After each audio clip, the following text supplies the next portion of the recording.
ভাই, আমি কিছুদিন আগে মুসলিম হয়েছে, আলহামদুলিল্লাহ। আল্লাহ সুবহানাহু ওয়া তাআলা তিনি আমাকে তার দয়ায় হেদায়েত করেছেন।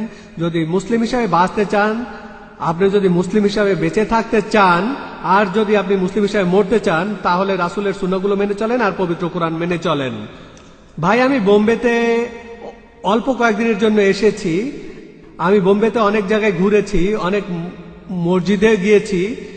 সেখানে আমি দেখেছি মুসলিম ভাইয়েরা, মাঝে মধ্যে আমার বেশ খারাপ লেগেছে। আমি তাদের দেখেছি যে মসজিদ থেকে বের হওয়ার পর মাশাআল্লাহ তাদের মুখে অনেক বড় দাড়ি আছে, কিন্তু যখন তারা মসজিদ থেকে বের হয় তখনই একটা সিগারেট ধরায়, পান খাওয়া শুরু করে, যেটাকে দেখে মনে হয় অয়েল পেইন্ট। আর সিগারেটের ধোঁয়া ছড়াতে থাকে চিমনির মতো। মুসলিমদের এই সিগারেট খাওয়া আর পান খাওয়া, এ ব্যাপারে আপনি কি বলবেন? ভাই, আপনি প্রশ্ন করলেন যে আপনি যখন বিভিন্ন মসজিদে যান সেখানে দেখেন মুসলিমরা মসজিদ থেকে বের হয়ে সিগারেট টানা শুরু করে দেয়, আবার অনেকে পান খায়, দেখতে খারাপ লাগে। আমার মতামত কি ঠিক না ভুল? ইসলামে ধূমপানের অনুমতি আছে কিনা এ নিয়ে অনেক ফতোয়া দেওয়া হয়েছে। আগে আলেম ওলামাগণ একটা ফতোয়া দিয়েছিলেন এটা মাকরু, তখনকার দিনের জ্ঞান দিয়ে বলেছিলেন। তবে এখন বিজ্ঞান উন্নত হয়েছে আর বিশেষজ্ঞদের মতামতটাও বদলে গেছে। পবিত্র কোরআনের সূরা বাকারার 195 নম্বর আয়াতে উল্লেখ করা হয়েছে, বলা হয়েছে, তোমরা তোমাদের নিজেদের হাতে নিজেদের ধ্বংসের মধ্যে নিক্ষেপ করো না। তোমরা তোমাদের নিজেদের হাতে নিজেদের ধ্বংসের মধ্যে নিক্ষেপ করো না। বর্তমানে বিজ্ঞানের বিভিন্ন গবেষণা আমাদের বলে যে বিশ্ব স্বাস্থ্য সংস্থা আমাদের বলছে প্রতি বছর 10 লাখেরও বেশি মানুষ এই পৃথিবীতে মারা যায় শুধু ধূমপানের কারণে। যারা ফুসফুসের ক্যান্সারে মারা যায় তাদের মধ্যে 90%ই হলো ধূমপান করার কারণে। যারা ব্রঙ্কাইটিসে মারা যায় তাদের মধ্যে 70% মারা যায় ধূমপানের কারণে। কার্ডিওভাস্কুলার ডিজিজে যারা মারা যায় তাদের মধ্যে 25% মারা যায় কারণ তারা ধূমপান করত।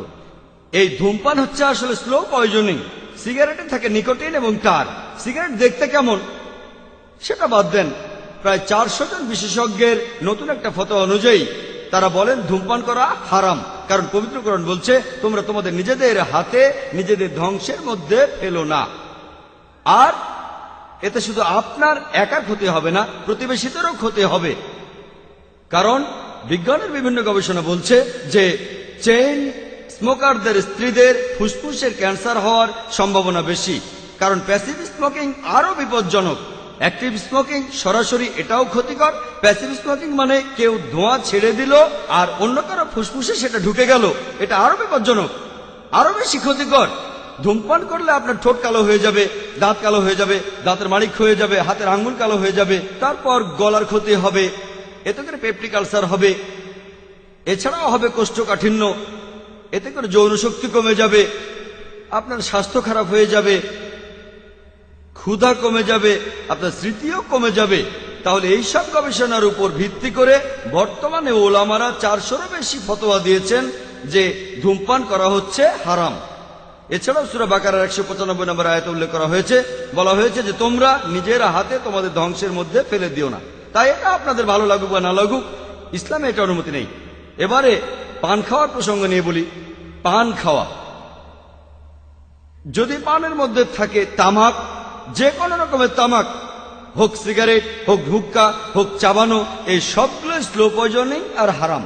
এটা বাদে, এটা ছাড়া পানের মধ্যে তামাক থাকে না, শুধু থাকে সুপারি।